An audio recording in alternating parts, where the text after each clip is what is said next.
Amém. Tá ligado, tá conectado. Hoje é pequenininho, são só 13 versículos, se eu não me engano.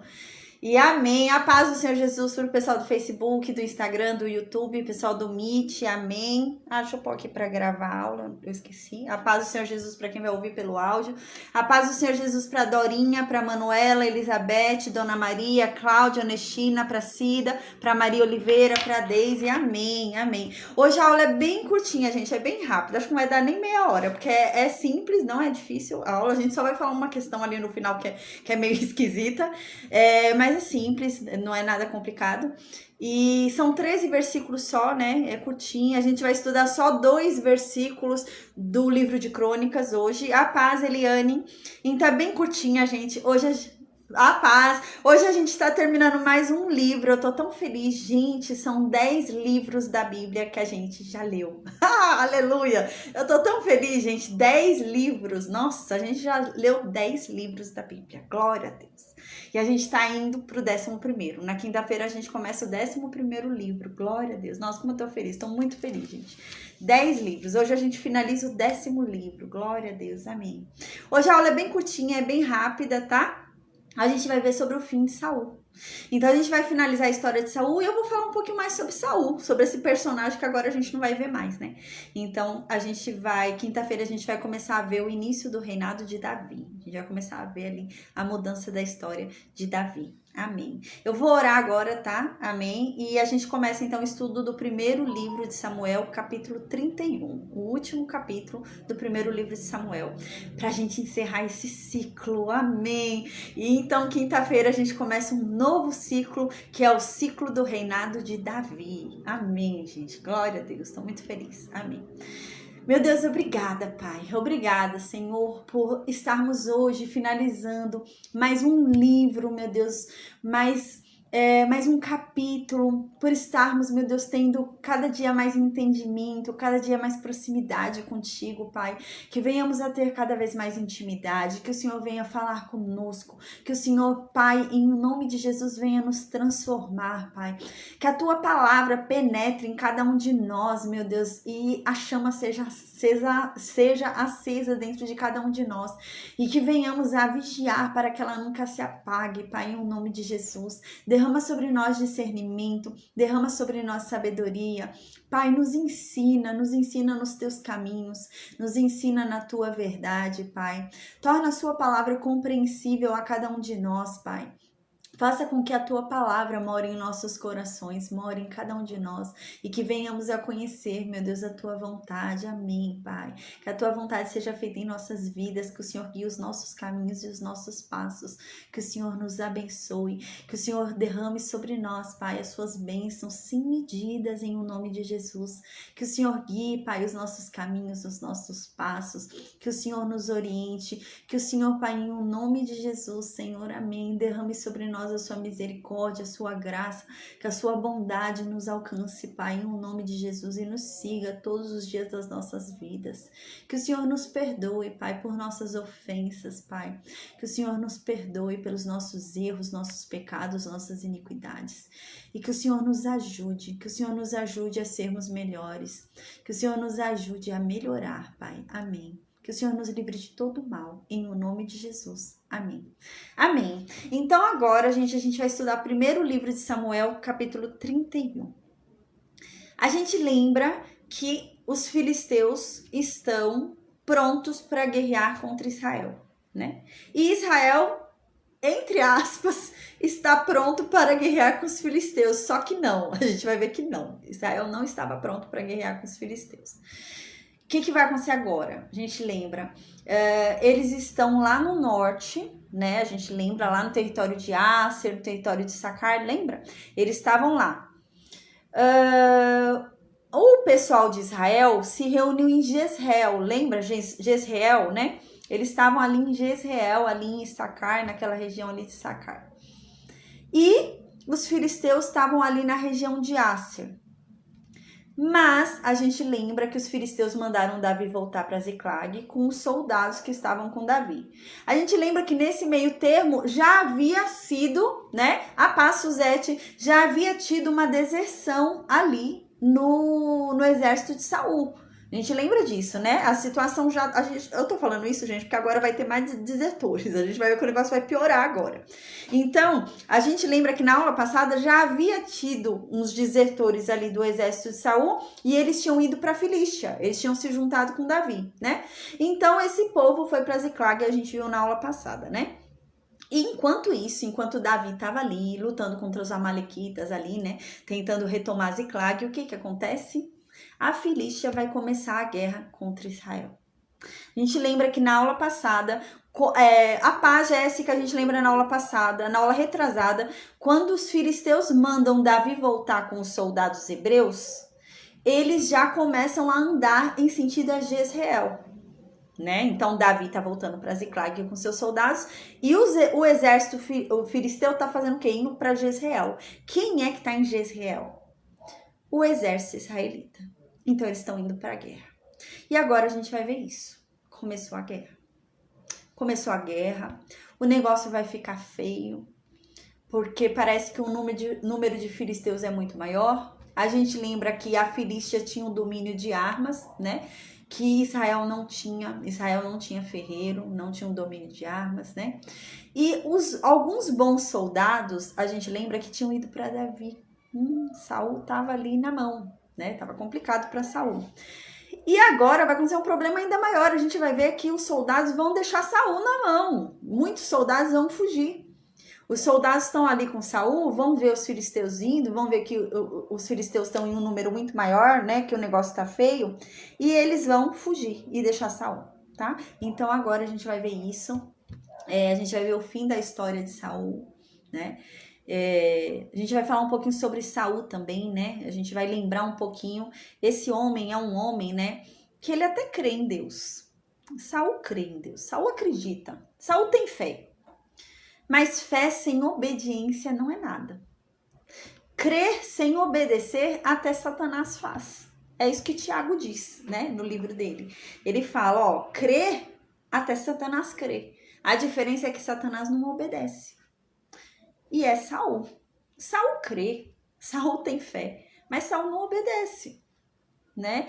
E ele era um homem religioso, né? Ele queria cumprir rituais religiosos, ele tinha fé, ele acreditava, né? Ele cria em Deus ali, né? Mas ele não obedecia, não tinha obediência. Então, o que adianta uma fé sem obediência? Nada, né? Nada, é a mesma fé de Satanás. Satanás sabe que Deus cumpre o que ele diz, tanto é que Satanás está com pressa porque ele sabe que já perdeu. Então, ele crê, Satanás crê em Deus. E assim, infelizmente, era Saul. Saul era um homem religioso, a gente lembra. Ele fazia jejum porque queria que Deus respondesse ele. Ele ia e achava que se ele fizesse um sacrifício, Deus ia dar para ele a vitória. Então ele era um homem religioso, ele achava que rituais iam obrigar Deus a fazer alguma coisa, né? Ele ia ganhar Deus por meio de barganha, alguma coisa assim. E não é assim que funciona, né? O que convence a Deus de verdade, né? Davi vai falar isso mais para frente. O que Deus jamais recusa, né? O que Deus jamais rejeita, o que Deus jamais ignora, é um coração quebrantado. E Saul não era assim. A gente vai ver que até o último momento da vida de Saul, ele não vai ser assim, gente. Infelizmente. A gente vai ver que há uma diferença no final de Saul para o final de Sansão. Porque a gente vai ver que Saul vai se matar, né? Saul vai se matar. E Sansão a gente viu que também se matou, né? Mas há uma diferença entre Sansão e Saul. E a gente vai ver sobre isso. Porque Sansão parece que ainda houve um arrependimento ali. Tanto é que Deus ouviu a oração de Sansão. E na morte dele, ele matou mais filisteus do que a vida inteira dele, né? A morte dele teve mais valia do que a vida inteira de Sansão. Só que Saul a gente vai ver algo diferente, né? Infelizmente, Saul não teve jeito. Saul é um homem que se perdeu, né? Então, no versículo 1, agora, primeiro livro de Samuel, capítulo 31, versículo 1, vai contar pra gente de uma forma muito resumida como foi a guerra, gente. O negócio foi tão feio que a Bíblia vai até resumir. Então, no versículo 1 diz que os filisteus chegaram lá em Jezreel, que a gente viu no capítulo, sem ser no anterior, no antepassado, né? Que eles já estavam indo para Jezreel. Chegaram lá, encontraram os israelitas lá e começou a guerra. Então, os homens de Israel começaram a fugir. Eles viram que a guerra estava feia, que o número dos filisteus era muito maior, eles estavam mais preparados, tinham mais armas, tudo, né? Fugiram. Israel começou a fugir. E alguns que fugiram começaram a morrer ali em Gilboa. Os filisteus começaram a perseguir ali aqueles que estavam fugindo e morreram ali no Monte Gilboa, que também fica em Issacar, tá? Vamos lembrar geograficamente onde eles estão? Jezreel fica em Issacar, né? Então eles estavam em Jezreel, em Issacar. Onde fica o Monte Gilboa? Também em Issacar, ali na divisa entre Issacar e Manassés. E eles começaram a morrer ali alguns, e uns fugiram. Então no versículo 2 diz que os filisteus começaram a focar em quem? Em Saul. Os filisteus focaram em Saul e nos filhos de Saul. Então eles deixaram o povo ir fugindo, deixaram o exército ir fugindo e focaram em perseguir Saul. Para Saul não conseguir fugir. Então eles focaram em Saul e nos filhos de Saul. E diz no versículo 2 que assim, focando em Saul e nos filhos de Saul, os filisteus conseguiram matar os filhos de Saul, mas não mataram Saul. Mataram 3 filhos de Saul. Diz que mataram Jonatas, mataram Abinadab e mataram também Malquizua. Mataram os 3 filhos de Saul que estavam com Saul nessa guerra. E os filisteus não descansaram, porque não mataram Saul, não mataram o rei. E eles queriam matar o rei. Mataram os 3 filhos do rei, mais velhos. E então, agora no versículo 3, diz que a guerra começou a ficar pior para Saul. Por quê? Porque eles não queriam os outros soldados. Os filisteus queriam Saul. Então eles começaram a perseguir só Saul. E foi fechando o cerco para Saul. Saul foi ficando feio o negócio ali para Saul. Então diz que os flecheiros dos filisteus, os que atiravam flechas dos filisteus, alcançaram Saul. Chegou um determinado momento que Saul estava ali cercado pelos homens que atiram flechas dos filisteus. E então Saul ficou com muito medo. Saul teve muito medo porque ele estava cercado por esses homens. A gente vai ver agora que vai criar um pânico em Saul, de Saul ser pego pelos filisteus. Os filisteus eram conhecidos por serem ruins. A gente lembra o que eles fizeram com Sansão, né? Eles arrancaram os olhos de Sansão e submeteram Sansão ali, né, a uma humilhação. E eles eram assim. E Saul ficou com medo. Quando eles pegavam um rei, né, eles torturavam, eles humilhavam. Tanto que a gente vai ver que depois de morto eles vão humilhar. Eles vão humilhar Saul, até depois de morto Saul vai ser humilhado, a gente vai ver. E era isso que os filisteus faziam. E Saul sabia disso. Saul sabia que ia ser humilhado em vida e depois também em morte, também ia ser humilhado, porque era o jeito dos filisteus, eles faziam dessa forma, né? E então no versículo 4 diz que Saul foi e falou para o pajem de armas dele, né? Para o guarda-costas dele ali, para a pessoa que ficava cuidando das armas dele e tinha o dever pela vida de Saul. Ele falou para ele: pega a tua espada aí e me mata. Me mata você. Porque se você não me matar agora, os filisteus vão me pegar. E esses incircuncisos vão vir, vão me pegar e vão se escarnecer de mim. Ou seja, vão me humilhar. Eles vão me torturar, eles vão me machucar. Então é melhor que você me mate do que eu seja entregue nas mãos dos filisteus. Mas o pajem de armas de Saul não quis matar Saul. Falou: não, longe de mim. A minha função é proteger a tua vida. A minha função é te servir, não te matar. Não vou te matar. Eu não ouso fazer isso. Então ele não quis matar Saul. Vendo Saul que o pajem dele não ia matar ele, ele pegou a espada dele e se jogou sobre a espada dele. Aqui na Bíblia diz que ele se lançou sobre ela. A gente não sabe como ele fez, né? Se ele depois no chão se jogou no chão sobre a espada dele. Não sei. Mas diz que ele se lançou sobre a espada dele, né? Então ele foi e ele mesmo se matou, tá? A gente vê algo diferente aqui da história de Sansão, né? A história de Sansão sabia, né, que estava entregue ali nas mãos dos filisteus. Já havia sido humilhado, tudo. Mas no último momento a gente reparou uma oração totalmente diferente de Sansão, né? A gente até falou sobre isso. A gente vê uma oração realmente parece de um homem que tá sendo sincero, de um homem quebrantado. Tanto é que Deus ouviu a oração de Sansão, né? Então, creio eu realmente que Sansão se arrependeu naquele momento, sabe? Que o coração dele, né, se quebrantou naquele momento. E por isso que Deus ouviu a oração de Sansão. Mas, gente, aqui, nem nesse momento, Saul não fez nada. Pelo menos a Bíblia não fala sobre ele ter falado, se arrependido, né? Pelo menos não é falado pra gente. E Saul se arrependeu. Normalmente a Bíblia fala assim, né? E tal pessoa se arrependeu, e tal pessoa, né? Não fala isso, gente. E ele foi e se matou. Porque ele falou, não, é melhor eu me matar do que eu ser entregue nas mãos desses filisteus, porque eles vão me torturar, vão me machucar. Então é melhor eu mesmo me matar. Então, no versículo 5, vendo o pajem de armas de Saul, que Saul tinha morrido, que ele se matou. Então o pajem de armas foi e se matou também.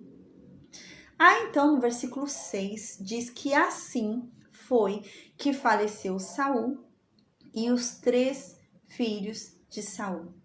E também o pajem de armas de Saul que se matou, né? E diz aqui que também todos os seus homens morreram juntamente naquele dia. Então, os que não fugiram, os que decidiram ficar e lutar com Saul, morreram também. Os que fugiram, fugiram. Tanto é que a gente vai ver que Abner não morreu. Abner vai estar vivo. A gente vai ver Abner ainda falando com Davi aí.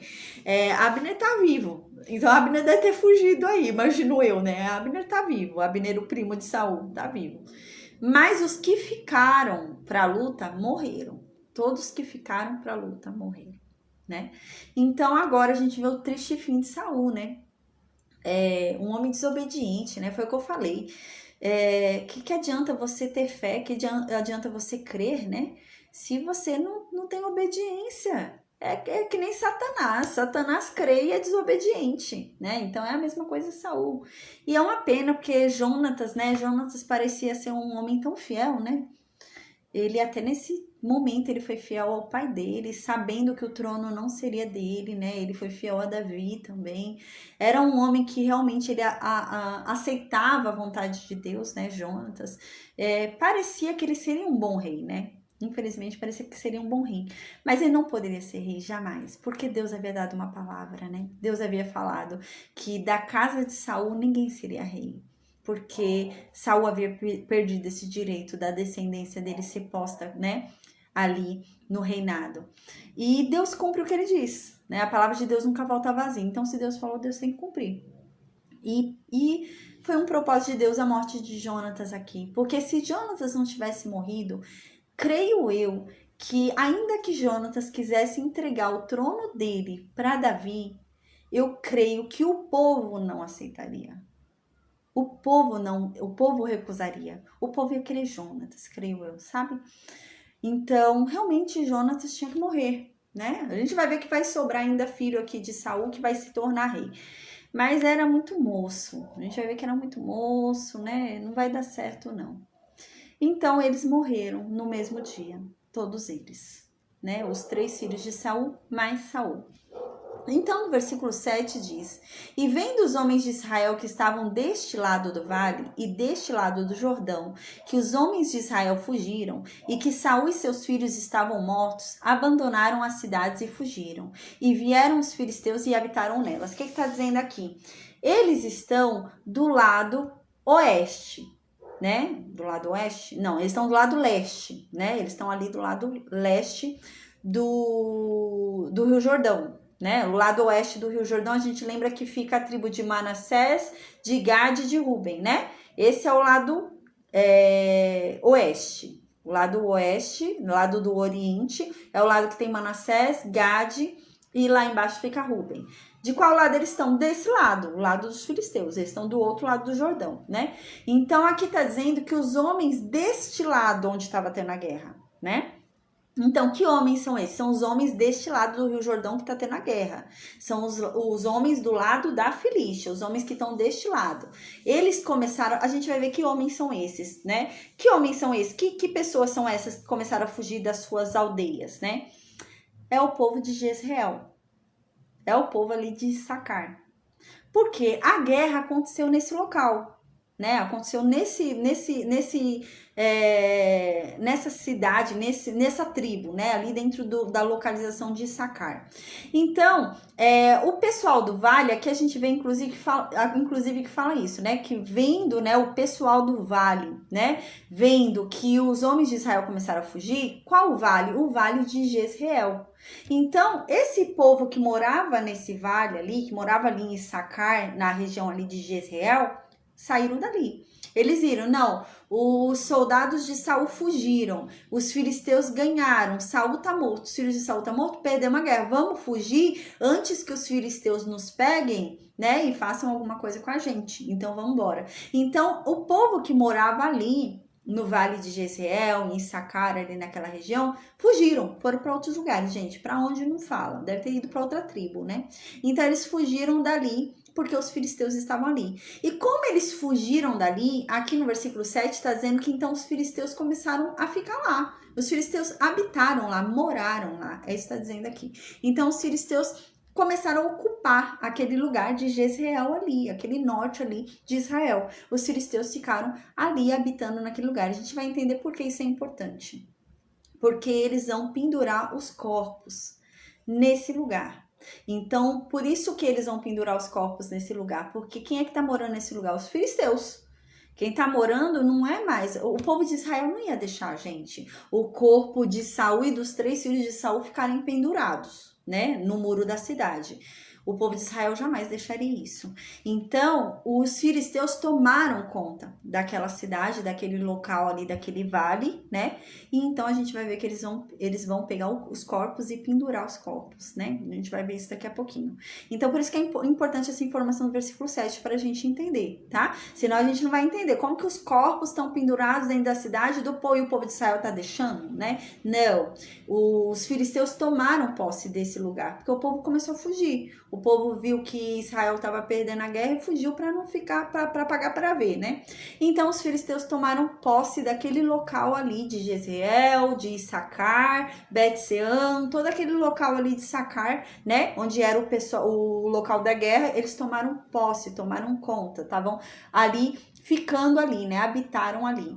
Então no versículo 8 diz que os filisteus, depois disso, vendo que venceram a guerra, foram lá no outro dia para roubar os mortos, para pegar tudo que tinha de riqueza ali nos mortos, né? Pegar roupa, armadura, pegar joia, tudo que eles encontrassem, né? E então foi que eles encontraram o corpo de Saul e os corpos dos 3 filhos de Saul.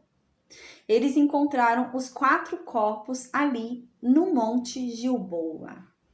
Onde é que fica o Monte Gilboa? A gente lembra, fica ali na região de Issacar, né? Na divisa entre Manassés e Issacar. E eles encontraram os 4 corpos ali.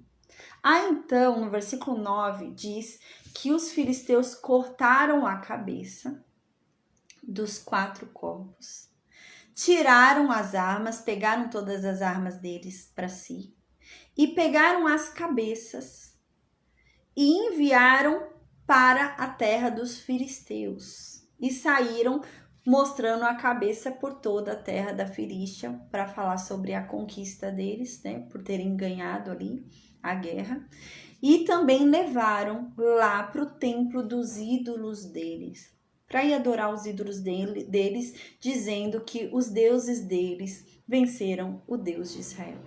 Então eles fizeram tudo isso, os filisteus. E os corpos, porque a gente lembra que isso é a cabeça. Eles levaram a cabeça por toda a Filístia para sair mostrando, né? Para dizer que eles tiveram essa grande vitória. E então, as armas de Saul, né? As armas dos filhos de Saul, eles deixaram no templo do deus deles, de Astarote, né? Como uma oferta para o deus deles. Eles achavam que o Deus deles tinha entregue Saul para eles. Mas a verdade é que a gente vai ler hoje aqui. O livro de Crônicas fala que, na verdade, foi Deus que entregou Saul. Foi Deus. Então, eles foram e deixaram as armas de Saul e dos filhos de Saul no templo de Astarote, ali na Filístia, né? E o corpo, diz aqui, o seu corpo o afixaram no muro de Bet-Sean. Aqui fala no singular, né? diz que o corpo foi fixado no muro de Bet-Sean. Onde fica Bet-Sean? Em Sacar. O território que eles tinham tomado também. Provavelmente eles tinham tomado uma boa parte de Sacar ali, os filisteus, né? Porque a gente vê que todo o movimento que tá tendo tá sendo em Sacar, né? Então eles tomaram uma boa parte ali de Sacar, pelo jeito. E eles deixaram o corpo pendurado de Saul, sem a cabeça, em Bet-Sean, em Issacar. Aí então, no versículo 11 diz que os moradores do outro lado do Jordão, lembra que do outro lado do Jordão tem Manassés, a meia tribo de Manassés, que é a Manassés do leste, né? Tá do outro lado. É Manassés do leste, é verdade, né? Manassés do leste, Manassés do oeste. Não, tá certo, né? Leste e oeste, tá certo, ocidente. Então, ali na Manassés do leste, né? Eu acho que eu falei errado no início da aula de hoje, agora eu tô pensando. Oeste é ocidente, leste é oriente, né? Então, ali a Manassés do leste, que é que fica daquele outro lado do Rio Jordão, que é Manassés em cima, Gade embaixo e Ruben embaixo, né? Lembra que tem os três do outro lado? Então, o pessoal de Manassés lá do outro lado, Manassés do leste lá do outro lado, ouviu sobre isso. Ouviu o que aconteceu com Saul. Ouviu que o corpo de Saul estava pendurado ali entre Manassés do oeste, ali entre Manassés ocidental e Issacar. Eles ouviram isso, que o corpo de Saul estava pendurado no muro. Então, no versículo diz que todo homem valoroso, né, todo homem corajoso e de valor, lá do outro lado do Rio Jordão, se encorajou e foi lá de noite para pegar o corpo de Saul. Gente, aqui quando fala todo homem valoroso é porque era valoroso mesmo, porque eles ousaram entrar num território que estava filisteu. Ali tinha filisteu naquele local onde eles entraram, porque os filisteus tomaram posse de boa parte de Sacar. E eles foram lá buscar o corpo de Saul. Eles foram muito corajosos, eles podiam ter sido pegos, né? Então eles foram lá de noite para pegar o corpo de Saul e o corpo dos filhos de Saul. A gente vê aqui que tá bem claro, né? Que não foi só o corpo de Saul que ficou no muro, foi o corpo de Saul e o corpo dos filhos de Saul ficaram no muro. E eles foram lá e pegaram os 4 corpos, né? Dos 3 filhos de Saul e de Saul. Então eles pegaram ali do muro de Bet-Sean e vieram com os corpos para Jabes. Aí agora a gente vai entender uma coisa aqui que parece meio estranho quando a gente lê. Diz que quando eles chegaram em Jabes, gente, Jabes de Gileade, é do outro lado do Rio Jordão. É ali onde fica Manassés do leste, né? Onde tem Manassés do leste, Gade e Ruben. Eles levaram para o outro lado do Rio Jordão os 4 corpos. Então eles atravessaram o Rio Jordão e levaram lá para o outro lado os 4 corpos. Chegando lá do outro lado, diz que eles queimaram os corpos. Aí no versículo 13 diz que eles pegaram os ossos e sepultaram. Eles foram lá e enterraram os corpos debaixo de uma árvore que tem lá em Jabes, né? E ficaram em jejum por 7 dias. Aí a gente, quando lê isso daqui, a gente fala, não, mas peraí, eles queimaram, como que eles enterraram o osso se eles queimaram, né? Queimou, que o osso que sobrou se queimou, virou cinza, né? Me parece que é o quê? Se eles tivessem deixado só enterrado o corpo, né, ainda, como se fala, se desfazendo, né, o corpo ainda, né, em decomposição, poderia ainda ser que os filisteus viessem querer fazer mais alguma coisa ali, né, mais algum insulto contra os corpos. Então, para evitar esse tipo de coisa, o que me parece é que eles queimaram os corpos, mas não ao ponto de queimar os ossos. Eles quiseram apenas queimar a pele e a carne, sabe? É isso que eu penso. Eles queimaram a pele e a carne até chegar perto do osso, provavelmente jogaram água, alguma coisa ali para parar de queimar, e então os ossos eles pegaram e sepultaram. A única lógica que eu vejo para eles terem queimado os corpos é essa. Por quê? Era algo abominável para os israelitas queimar um corpo.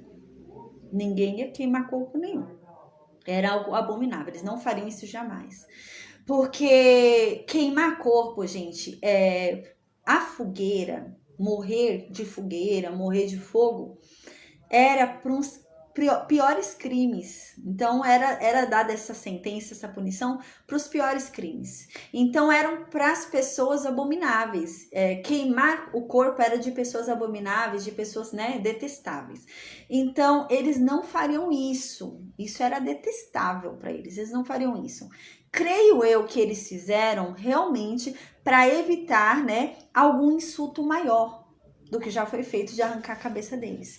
Então, para evitar algum insulto maior aos corpos, eles queimaram até que não houvesse mais carne para fazer mais nada ali e sobrar só os ossos ali, então enterraram os ossos somente, tá? É isso que eu creio que tenha acontecido. E eles ficaram em jejum por 7 dias ali por conta da morte de Saul e dos filhos de Saul, tá? Agora a gente vai ler 2 versículos que tá no primeiro livro de Crônicas, tá? No primeiro livro de Crônicas, no capítulo 10. Mas enquanto vocês procuram, é primeiro livro de Crônicas, capítulo 10. Mais pra frente a gente vai ver que Davi vai buscar esses ossos e vai enterrar, né, na terra mesmo que Saul devia ser enterrado, né? Porque a verdade é que Saul foi enterrado numa terra que não é dele. Saul foi enterrado lá do outro lado do Rio Jordão, lá na tribo de Manassés do leste, né? Não é o território de Saul. E Davi vai buscar esses ossos, a gente vai ver depois, tá? Então agora, para finalizar a aula de hoje, finalizar esse livro, glória a Deus, a gente vai ver agora o primeiro livro de Crônicas, capítulo 10, versículo 13 e versículo 14. Diz assim: assim morreu Saul por causa da transgressão que cometeu contra Deus, por causa da palavra de Deus, que Saul não tinha guardado. E também porque Saul buscou consultar uma feiticeira, e ao invés de ter buscado a Deus. E por isso foi que Deus o matou e transferiu o reino de Saul para Davi, filho de Jessé. Então, gente, é assim que termina a história de Saul. Uma história triste, né? Um homem que ficou obcecado, né? Ele passou, gente, desde do tempo que Davi começou a trabalhar ali no exército, e as mulheres cantavam, Davi matou 10 milhares, né? Saul, ele criou um objetivo na vida dele que era Davi. Saul passou a viver em função de perseguir Davi, né? E é muito triste, virou uma obsessão, né? Uma obsessão. Ao invés dele se voltar, se quebrantar a Deus, pedir perdão a Deus, né? É possível perdão, né? Deus podia ter perdoado esse homem. Mas não, ele não se voltou a Deus. A gente lembra que ele era um homem muito religioso, mas ele era cheio de religiosidades. Ele até acreditava em Deus. Ele tinha medo de Deus, mas não temor. Eu já falei para vocês que a diferença entre medo e temor. Ele tinha medo de Deus, Saul, mas ele não tinha temor. Então, Saul, ele tinha medo de Deus, ele até acreditava em Deus e ele cumpria religiosidades, mas Saul não tinha obediência. E um dos requisitos da santificação é a obediência. E sem santificação, né, ninguém vai ver a Deus. É isso que a palavra de Deus diz. Sem santificação, sem santidade, ninguém verá a Deus. E dos requisitos, uma das coisas que a santificação, que requer, né, a santificação requer, é a obediência. Você precisa ser obediente, né? Porque só crer não basta, precisa obedecer, né? Crer por crer, até Satanás crer. Então, a diferença é que a gente obedece. E Saul, infelizmente, né? Saul, ele não era um homem obediente, né? Ele era um homem, infelizmente, que ele queria fazer as coisas do jeito dele, como ele queria, né? Então, esse é o fim, infelizmente, de Saul. A partir de quinta-feira, a gente vai ver, então, um novo ciclo na história de Israel. É um ciclo agora onde há o reinado de Davi, né? Davi agora começa a reinar. A gente vai ver que o reinado de Davi vai ser parcial, porque vai sobrar um filho ainda de Saul vivo, né? Então, vai ficar dividido ali, né? Davi vai reinar sobre Judá apenas. Então, a gente vai começar a ver um novo ciclo na história. Amém. Eu vou colocar o louvor, então, pra gente finalizar a aula de hoje. A gente, graças a Deus, finaliza mais um livro. Glória a Deus. Amém. Então, eu vou pôr o louvor agora, tá bom, gente? Amém.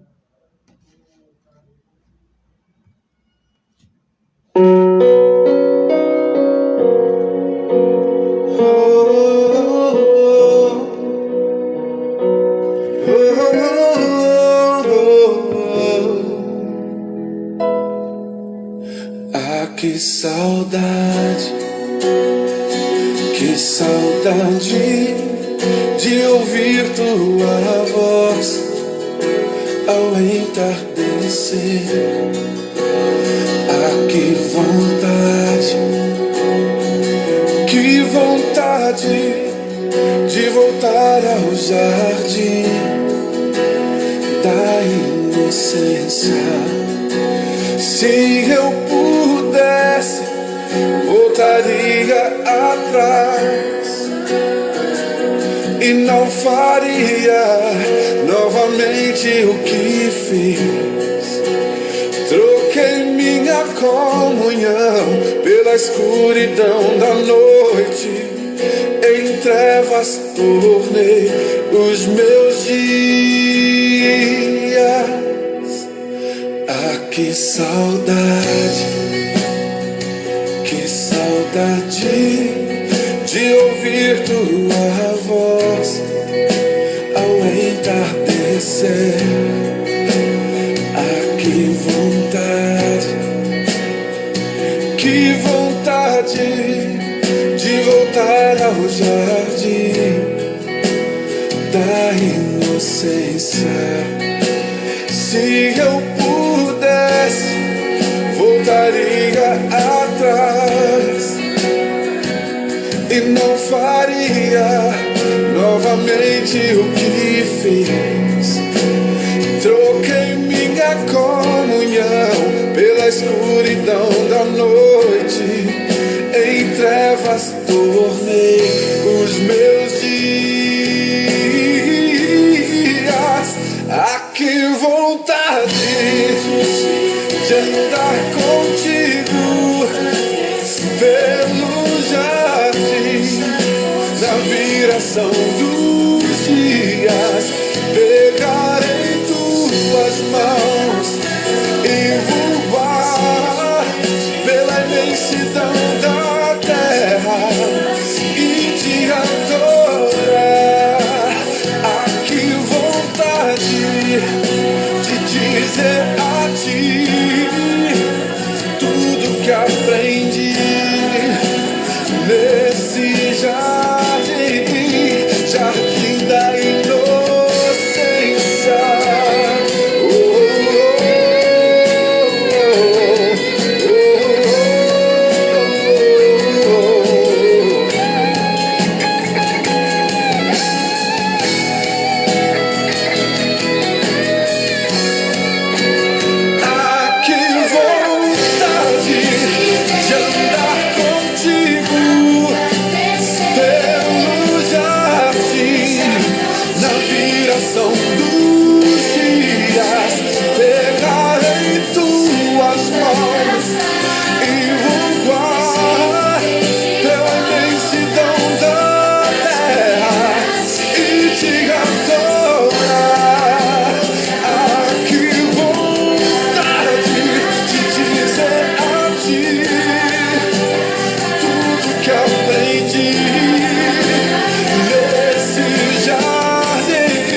Jardim da inocência.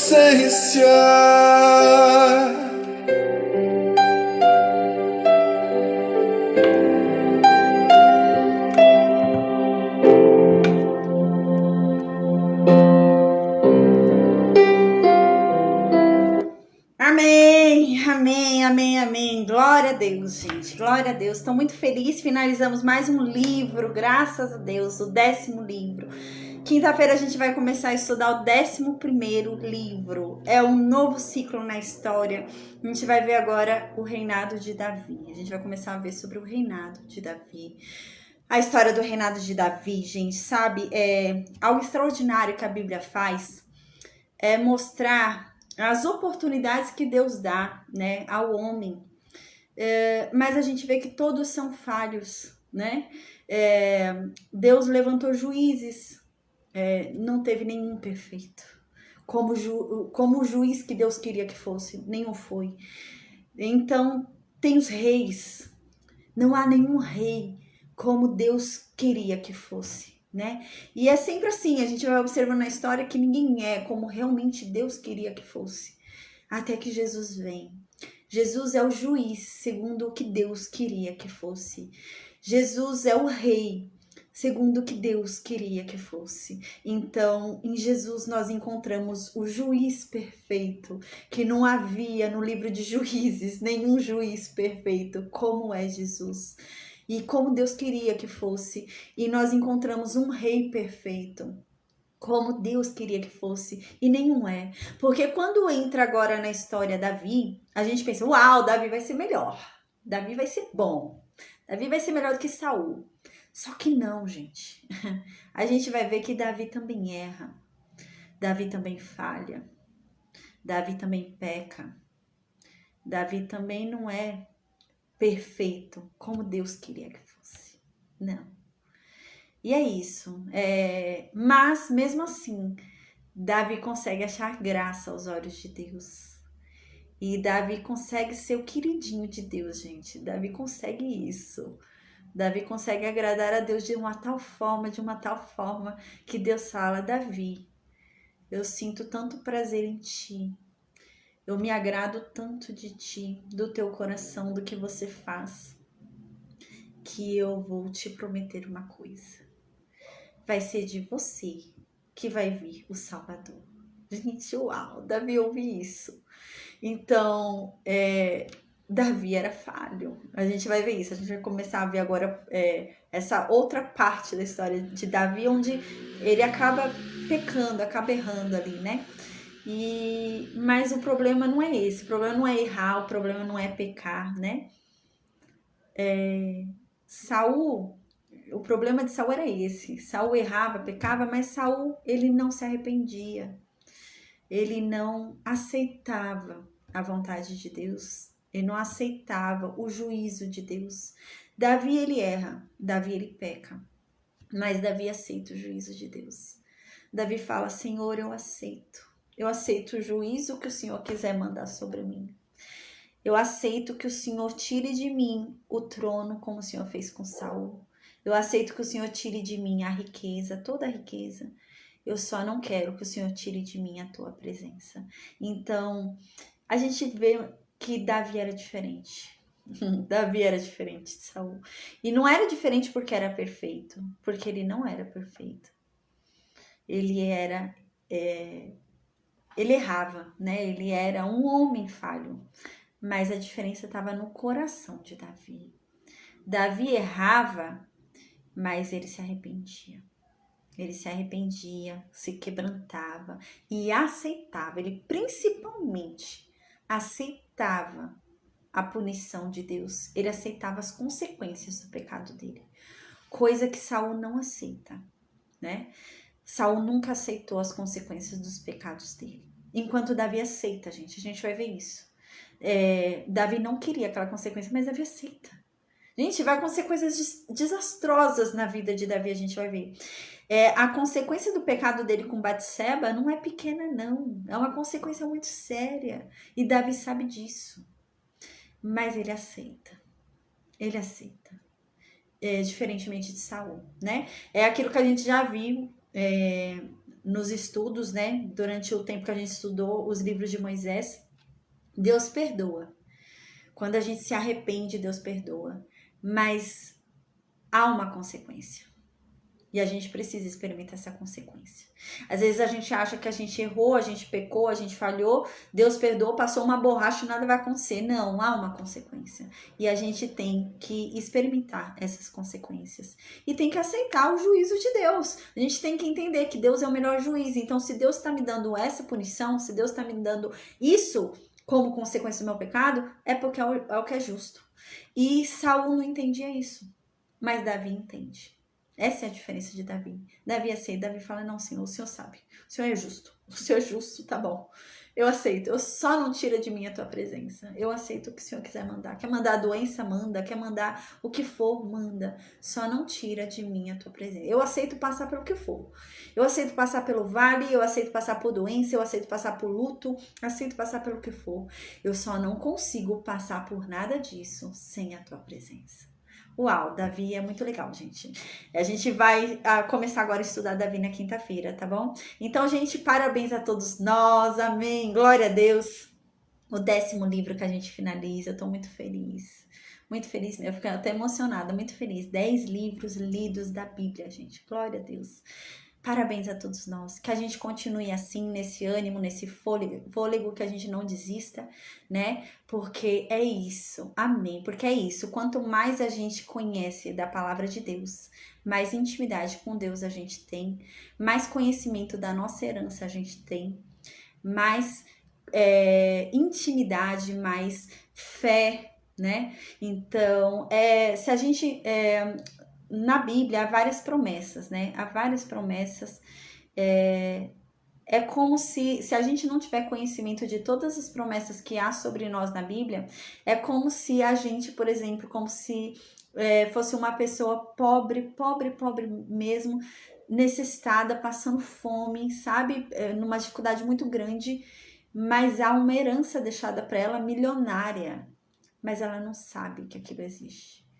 E ela morre de fome, sem saber que existia para ela uma herança milionária que ela tinha direito de tomar, mas ela não sabia. Então, quanto mais a gente vai estudando, mais a gente vai conhecendo o que a gente tem direito, né? As promessas que Deus nos deixou, os direitos que nos foram dados, né? Então, amém, amém. Cada livro que a gente estuda é um degrau que a gente sobe em direção a Deus e a ter mais intimidade com Ele. Amém, gente. Que a gente não venha desistir disso, desse propósito. Amém. Porque a palavra de Deus é maravilhosa, né? E ela nos ensina, nos edifica, nos restaura. Gente, quantas vezes eu sentei aqui nessa mesa, arrasada, com um dia difícil. Teve tempos que eu dei aqui o estudo com o meu filho morto na minha barriga. Eu fiquei 1 mês e pouco. Eu sentava aqui todo dia e ensinava com o meu filho morto na minha barriga. E eu digo para vocês, eu só consegui fazer isso porque essa palavra é viva. Porque essa palavra, ela sustenta a gente. Então, não desistam, não desistam. Teve um aluno até falou ontem para mim, para eu orar por ele, que ele tá desanimado. Eu falei para ele continuar assistindo às aulas, porque essa palavra, gente, ela é viva. Ela é viva e ela nos anima, ela nos encoraja, ela nos consola, ela nos conforta e ela nos traz fé, nos traz esperança e ela nos põe de pé. Né? Quantas vezes, às vezes eu cheguei, sentei aqui com um dia tão ruim, quando eu terminei a aula, gente, eu tava sorrindo, feliz, sabe? É um outro espírito, um outro ânimo. Então, não desanimemos, né? Amém. Em nome de Jesus, amém. E amém, gente. Estou muito feliz. Estou muito feliz mesmo por terminarmos mais um livro. Glória a Deus. O 10º livro. E eu vou mandar hoje um videozinho que eu fiz de comemoração. Toda vez que a gente termina um livro, eu faço um vídeo de comemoração. Minha vontade era fazer uma formatura, gente. Mas não vai dar, então eu faço um vídeo. Glória a Deus. Amém. A Manuela falou que a palavra de Deus é medicamento, é remédio, sim. É remédio para a alma. Uau, uau, que coisa extraordinária. Deus é maravilhoso, né? Amém. Gente, eu vou perguntar pro Mitch se alguém tem alguma dúvida. Enquanto isso, eu vou me despedir do Facebook, do Instagram, do YouTube, tá bom? Amém. Que Deus abençoe a todos nós. Amém. Maria de Fátima, amém. Deus abençoe a todos nós. Até quinta-feira, com a graça de Deus, para a gente iniciar mais um livro, mais um ciclo e falar sobre o reinado de Davi. Vamos conhecer melhor Davi agora. Amém. A gente vai estudar muitos salmos, viu? A gente vai ler muitos salmos agora. Muito mesmo. Se bobear, a gente vai estar quase terminando ali os salmos já. Sério, muitos salmos a gente vai ler. Amém. Glória a Deus.